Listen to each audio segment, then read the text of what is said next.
দর্শক আমন্ত্রণ যমুনার বিশেষ আয়োজন doctors on call with BRB hospitals লিমিটেডে কোভিড নন কোভিড সব ধরনের অসুখ নিয়ে আপনাদের নানান প্রশ্ন আর সেই সবের তাৎক্ষণিক সমাধান নিয়ে করোনার সময় আমাদের আয়োজন থাকছেন দেশ বরেণ্য আর আধুনিক চিকিৎসা বিজ্ঞানে দক্ষ চিকিৎসকরা।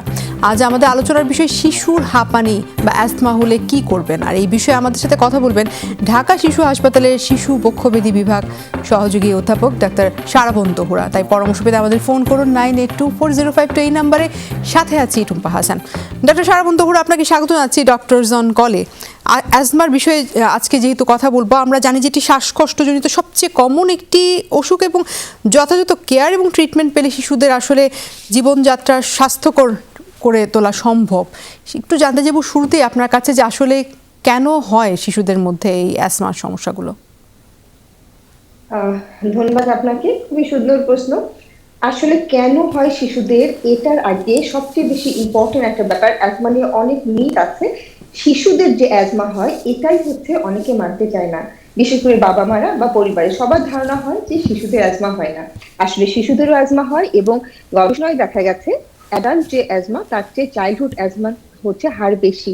এখন কেন হয়, কেন হওয়ার ব্যাপারে প্রথমেই বলবো, এটা একটা ফ্যামিলিয়াল রোগ। এটা হচ্ছে ফ্যামিলিতে কারো যদি দাদা দাদি নানা নানি ফুপু চাচা মামা খালা এরকম কারো ফ্যামিলিতে যদি কারো অ্যাজমা বা অ্যালার্জি থাকে, সেই জিনটাই হচ্ছে ক্যারি করে তার পরবর্তী জেনারেশন, এবং তাদের অ্যাজমা হওয়ার প্রবণতা অনেক বেড়ে যায়। এবং অ্যাটোপি খুব ইম্পর্ট্যান্ট একটা ইস্যু আমাদের জন্য, যেটা অ্যালার্জি। এবং আমাদের দেশে তো এখন প্রচুর হচ্ছে বায়ু দূষণ, সেটা একটা ইম্পর্টেন্ট কারণ। এবং কিছু কিছু ক্ষেত্রে একেবারেই আমরা জানি না যে কেন হচ্ছে। কিছু কিছু মানুষের ক্ষেত্রে দেখা যাচ্ছে যে তাদের অ্যাটোপি নাই, নন অ্যাটোপিক অ্যাজমা, এবং তাদের ফ্যামিলিতেও দেখা যাচ্ছে নাই। এরকম হারও হচ্ছে খুব নেহায় কম নয়। ধন্যবাদ আপনাকে। একটু সিমটমসগুলো যদি আমাদের বলতেন, আসলে বাবা মা কি দেখে বুঝতে পারবেন শিশুটি অ্যাজমা সমস্যা শুরু হয়েছে? আচ্ছা, অ্যাজমার বাংলা নাম হচ্ছে হাঁপানি। হাঁপানি মানে হাঁপানো। যদি দেখেন যে আপনার বাচ্চাটা নর্মাল একটা বাচ্চা দৌড়ে আসলে, শীত দিয়ে উঠলে, বেশি হাসলে এমনি স্বাভাবিকভাবে একটু হাঁপাবে, কিন্তু তার হাঁপানোর পরিমাণটা যদি স্বাভাবিকের চেয়ে একটু বেশি বেশি হাঁপাচ্ছে আপনার মনে হয়, তখনই সেটা হাঁপানি। তবে এক্ষেত্রে বলে রাখা ভালো, শুধুমাত্র শ্বাসকষ্ট মানেই অ্যাজমা নয়। অ্যাজমার অনেক টাইপের হচ্ছে যে অ্যাজমা আছে, তার মধ্যে সবচেয়ে কমন বাংলাদেশে সেটা হচ্ছে কাভ ভ্যারিয়েন্ট অ্যাজমা, এবং বাচ্চাদের এই ভ্যারিয়েন্টটা সবচেয়ে বেশি হয়। আপনার বাচ্চার কাশি হচ্ছে, সেটা শুকনা টাইপের কাশি, কাশতে কাশতে মনে হয় সে কিছু বের করে দিতে চাচ্ছে, এবং এই কাশিটা কোনো কিছুতে কফ সিরাপ বা আপনি পানি খাওয়াচ্ছেন, মধু খাওয়াচ্ছেন, ভালো হচ্ছে না, দীর্ঘমেয়াদী থেকে যাচ্ছে। ধুলার সংস্পর্শে আসলে, ঘামলে, গরমে এই কাশিটা বেশি হচ্ছে। যদি এমন হয়ে থাকে, সম্ভবত আপনার শিশুর হচ্ছে অ্যাজমা আছে। বাচ্চাটা একটু কাঁদলে, একটু ইমোশনাল হয়ে গেলে, বা একটু বেশি দৌড়ালে, যদি ওই যে যেটা কিছুক্ষণ আগে বললাম বেশি হাঁপিয়ে যাচ্ছে, তখন কাশি হচ্ছে। আর অনেকে বলে যে বাচ্চারা আমার বুকটা চাপ দিয়ে ধরছে, এরকম যদি ফিলিংস হয়, কিংবা কাশিটা কোনো মতেই ভালো হচ্ছে না, এরকম যদি হয়, সম্ভবত আপনার বাচ্চার অ্যাজমা আছে। এই আরেকটি যে বিষয় আছে, শ্বাস প্রশ্বাসের ধরন দেখেও একটা বোঝার নিশ্চয়ই বিষয় আছে যে অ্যাজমা আসলে বাচ্চাটির আছে কিনা। একটু জানাবেন যে আসলে শ্বাস প্রশ্বাসের যে স্বাভাবিক গতি সেটি বাচ্চাদের ক্ষেত্রে ইউজুয়ালি কত হয়, এবং বয়স বাড়ার সাথে সাথে কি আসলে শ্বাস প্রশ্বাসের যে গতি সেটি কি আসলে পরিবর্তিত হতে থাকে কিনা, এবং অ্যাজমা যেসব বাচ্চাদের আছে তাদের শ্বাস প্রশ্বাসের গতিটা কেমন হয়? আচ্ছা, শ্বাস প্রশ্বাসের গতির সঙ্গে তো শ্বাসকষ্টের ব্যাপার, যেটা আমি আগেই বললাম। শুধু শ্বাসকষ্ট তো অ্যাজমার একটা লক্ষণ, শ্বাসকষ্ট কিন্তু নিউমোনিয়ারও লক্ষণ, বা ব্রঙ্কিওলাইটিসের লক্ষণ, বা অনেক কিছুরই, যেমন ফরেন বডির লক্ষণ। ব্যাপারটা হচ্ছে শ্বাসকষ্ট মানেই কিন্তু অ্যাজমা নয়। তবে শ্বাসকষ্ট আপনার বাচ্চার হচ্ছে, এটা আপনি শ্বাস প্রশ্বাসের গতি মানে মিনিটে সে কতবার শ্বাস নিচ্ছে এবং ফেলছে। যদি আপনার বাচ্চা নিওন্যাট হয়, নিওন্যাট মানে 1 মাস বয়সের নিচে, তাহলে 60 কিংবা মিনিটে 60 বা তার চেয়ে যদি বেশি হয়, তাহলে সেটাকে শ্বাসকষ্ট বলে। যদি সেটা 6 মাস বা 8 মাস এরকম বয়স পর্যন্ত, তাহলে সেটা 50 বা তার চেয়ে বেশি।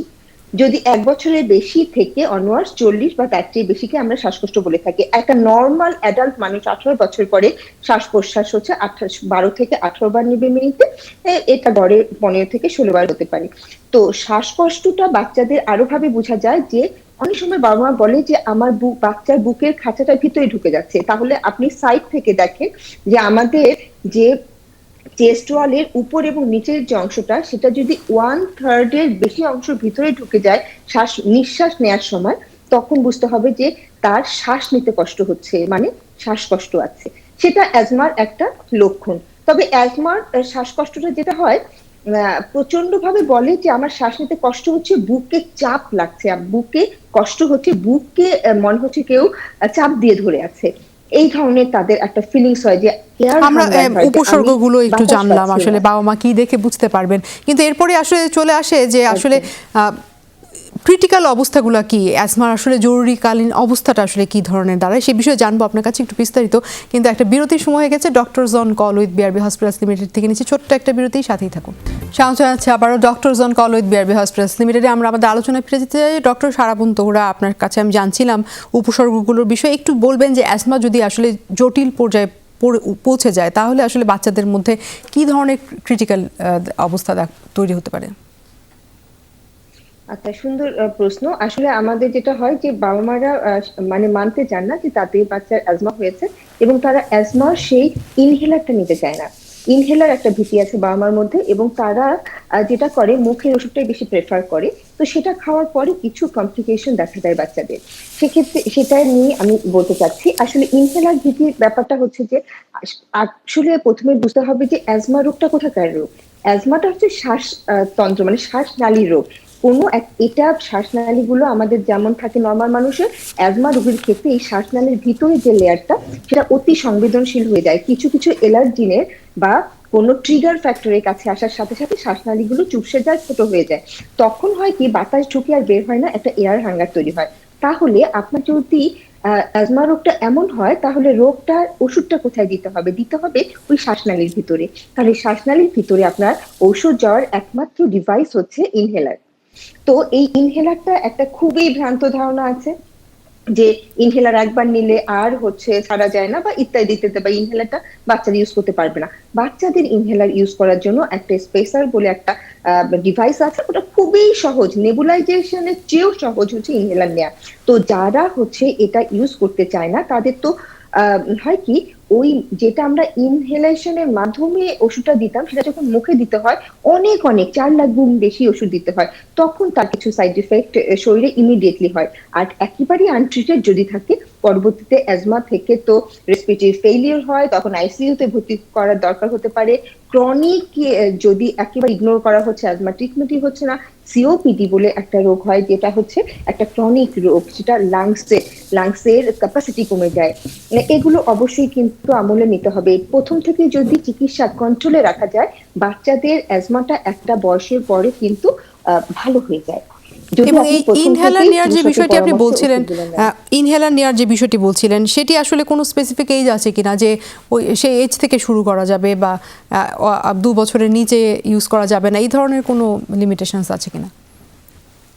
না, কোনো লিমিটেশন নাই। এটা হচ্ছে যে একটা শ্বাসনালীর ভিতরে ওষুধটা যাবে, আবার ডোজটা কম হতে পারে বয়স অনুযায়ী, বাট ইনহেলার নিতে, ওই যে বললাম, যারা ওই যে দম আটকে থাকতে পারে না বা ওটা কোঅপারেটিভ না যে বেবিরা, তাদের কিন্তু ওই যে বললাম স্পেসার কিচ্ছু না, ইনহেলারের সামনে একটা চোঙ্গার মতো একটা লাগানো, নর্মাল শ্বাস প্রশ্বাসের সাথে ও নিতে পারে। ইভেন ঘুমের মধ্যেও এটা বাচ্চাদের দেয়া যেতে পারে। এটা মানে আমাদের অ্যাজমা অ্যাকচুয়ালি বাচ্চাদের ডায়াগনোসিস তো হয় 1 ইয়ার বা 2 ইয়ার্স এর পর থেকে, তখন থেকেই কিন্তু বাচ্চারা নিতে পারে, এবং এটাই একমাত্র চিকিৎসা পদ্ধতি। ধন্যবাদ আপনাকে। আমাদের সাথে একজন দর্শক যুক্ত হয়ে গেছেন, তার কাছ থেকে একটু প্রশ্নটি নিয়ে আসতে চাই। দর্শক কে বলছেন, কোথা থেকে বলছেন, নাম বলে প্রশ্নটি করুন। নামুল মুন্সিগঞ্জ থেকে বলছিলাম। জি বলুন। আমার বয়স 2.5 বছর, মায়ের দুধ বন্ধ করা হয়েছে। এখন গরুর দুধ খাওয়াইলে তার প্রচুর পরিমাণে অ্যালার্জির সমস্যা দেখা দেয়।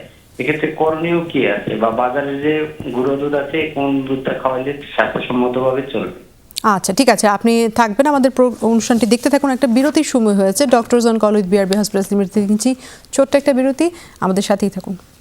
সারাবন তহুরা আমাদের সাথে বিরতিতে যাবার আগে একজন দর্শক যুক্ত হয়ে গেছিলেন মুন্সিগঞ্জ থেকে। তার বাচ্চার বয়স আড়াই, বুকের দুধ খাওয়ানো বন্ধ করেছেন, কিন্তু গরুর দুধ দিলে অ্যালার্জির সমস্যা হচ্ছে। জানতে চাইছিলেন যে কি করতে পারবেন এখন, অল্টারনেটিভ কোন দুধটা আসলে বাচ্চাকে খাওয়াতে পারবেন। সেই সাথে আমি একটু আপনার কাছে জানতে চাইবো যে যারা অ্যালার্জির সমস্যায় ভোগে তাদের আসলে অ্যাজমা হওয়ার সম্ভাবনা থাকে কিনা।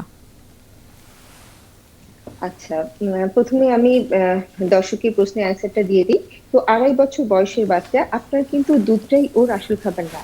এখন পারিবারিক যে মাছ, মাংস, ভাত, ডাল, সবজি, এগুলোই ওর পারিবারিক খাবার।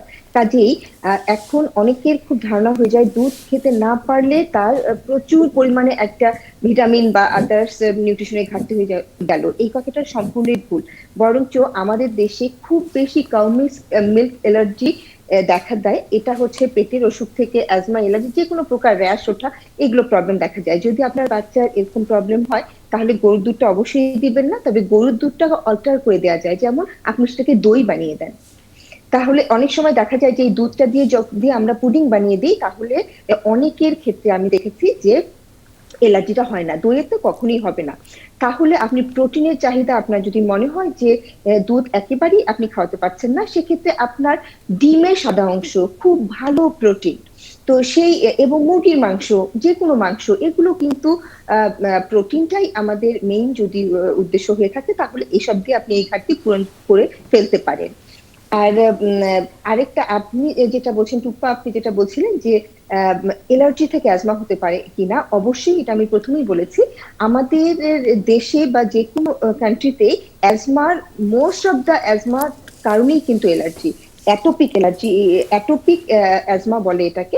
অ্যালার্জি থেকেই কিন্তু অ্যাজমাটা হয়, এবং কোনো কোনো স্পেসিফিক খাবার বা ডাস্ট বা কিছু স্পেসিফিক ইনগ্রেডিয়েন্টস এর প্রতি যখন এলার্জি থাকে, ওইটার সংস্পর্শে আসার সাথে সাথে তার অ্যাজমার যে অ্যাটাক, সেটা শুরু হয়ে যায়।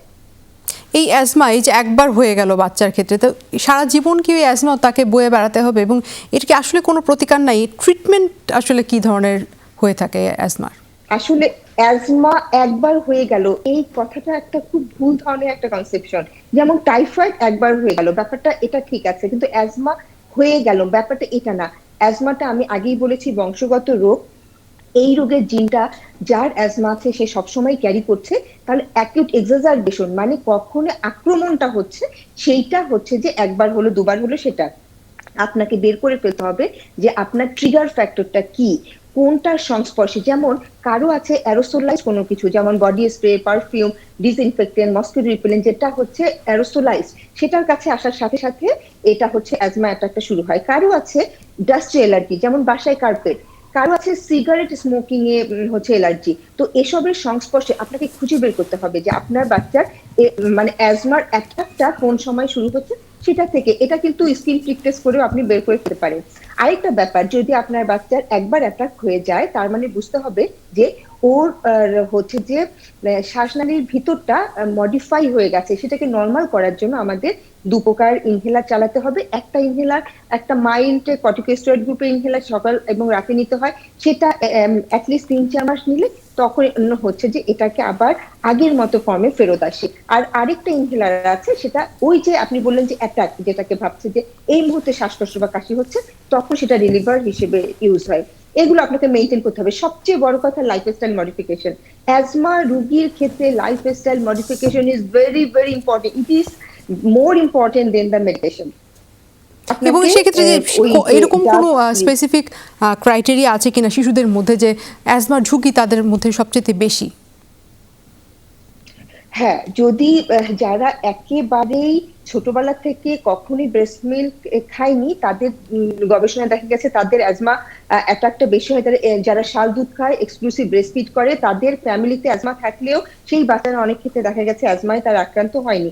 2 নম্বর, যারা খুবই ডাস্ট যুক্ত এলাকায় থাকে, যেমন ইন্ডাস্ট্রিয়াল এরিয়া থাকে, পাশেই একটা গার্মেন্টস ফ্যাক্টরি আছে, কিংবা ঘরের ভিতরে অনেক বেশি টয়েস, যেটা স্টাফ টয়েস কিংবা বার্ডস আছে, অনেকে কবুতর পুষে, অনেকে হচ্ছে ডগি কিংবা বিড়াল বাসায় থাকছে, তাদের কিন্তু অ্যাজমার আক্রান্ত হওয়ার মানে অ্যাজমার প্রকোপটা হওয়ার প্রবণতা তাদের বেড়ে যায়। এইসব কিন্তু অবশ্যই। এবং হাউস হোল্ড স্মোকিং, বাবা স্মোক করছে কিন্তু সবার ধারণা যে আমার বাচ্চা তো স্মোক করে না, ব্যাপারটা তা না। Passive smoking is very very very হচ্ছে যেটা হার্মফুল। এই ব্যাপারটা আপনাকে খেয়ালে রাখতে হবে। এবং আপনার বাচ্চাটা কিসের প্রতি অতি সংবেদনশীল হয়ে যাচ্ছে, এই ব্যাপারটা কিন্তু আইডেন্টিফাই করতে হবে, না হলে কিন্তু ওই যে ক্রনিক একটা রোগের দিকে সে কিন্তু আগিয়ে যাবে। আমরা একদম শেষ পর্যায়ে চলে এসেছি, একটু ছোট করে আপনার কাছে জানতে যাবো একটি বিষয় নিয়ে, যেহেতু করোনা মহামারীর সময় চলছে, অ্যাজমা চাইল্ড যারা আছে তাদের বাবা মাদের আসলে এই সময়টায় কিভাবে শিশুদেরকে বাড়তি যত্ন কতটা বা কিভাবে নেওয়া উচিত? আচ্ছা, প্রথমে আমি বলি যে অ্যাজমা যাদের আছে তাদের করোনা আক্রান্ত হবে বেশি তা না, কিন্তু যারা যেই বাচ্চার অ্যাজমা আছে তারা যদি করোনা আক্রান্ত হয় তারা কিন্তু খুব খারাপ পর্যায়ে চলে যায়। কারণ আগে থেকেই তো তাদের অ্যাজমা আছে, যে কোনো ব্যাকটেরিয়া বা ভাইরাসের আক্রমণে তাদের অ্যাকিউট এক্সারবেশন হয়। তাহলে আপনার বাসায় যদি এই মুহূর্তে অ্যাজমার বাচ্চা থাকে তাহলে আপনার যেটা প্রিভেন্টার যে ইনহেলার গুলো আছে এইগুলো কিন্তু এই সময় চালিয়ে যেতে হবে। আর যেগুলো আপনার ট্রিগার ফ্যাক্টর আছে ওখান থেকে দূরে রাখতে হবে। আপনার বাচ্চাকে একটু খোলামেলা পরিবেশের মধ্যে রাখতে হবে। আর স্বাস্থ্যবিধির যে ব্যাপারগুলো আছে সেগুলো তো অবশ্যই মানতে হবে। বাসার যদি কেউ অ্যাজমায় আক্রান্ত হয় তাহলে মানে করোনায় আক্রান্ত হয় তাহলে অ্যাজমায় আক্রান্ত শিশুটিকে একেবারে আলাদা করে ফেলতে হবে তার কাছ থেকে, কারণ সেই শিশুটি ঝুঁকির মুখে আছে বেশি। এবং আসলে কি পদ্ধতিতে শিশুদের অ্যাজমা নিরূপণ করা হয় একটু ছোট করে একটু জানতে যাবো আপনার কাছে। শিশুদের অ্যাজমা আসলে এটা ক্লিনিক্যাল ডায়াগনোসিস, যে আপনি এক্সক্লুশন করে করে, যেমন শ্বাসকষ্ট নিয়ে আসছে বাট তার হচ্ছে নিউমোনিয়া নাই বা ব্রঙ্কিওলাইটিস না বা এয়ারওয়ে ফরেন বডি নাই, তখন ফ্যামিলিতে আছে, এইসব হিস্ট্রি নিয়ে আমরা ফার্স্ট ডায়াগনোসিস করি। দেন হচ্ছে স্পাইরোমেট্রি বলে একটা টেস্ট আছে, সেটা একটু 6 বছর বা তার চেয়ে বেশি বয়সী শিশুদের এর ওইটা করে আমরা কনফার্ম হতে পারি যে তার আসলেই অ্যাজমায় আক্রান্ত কিনা।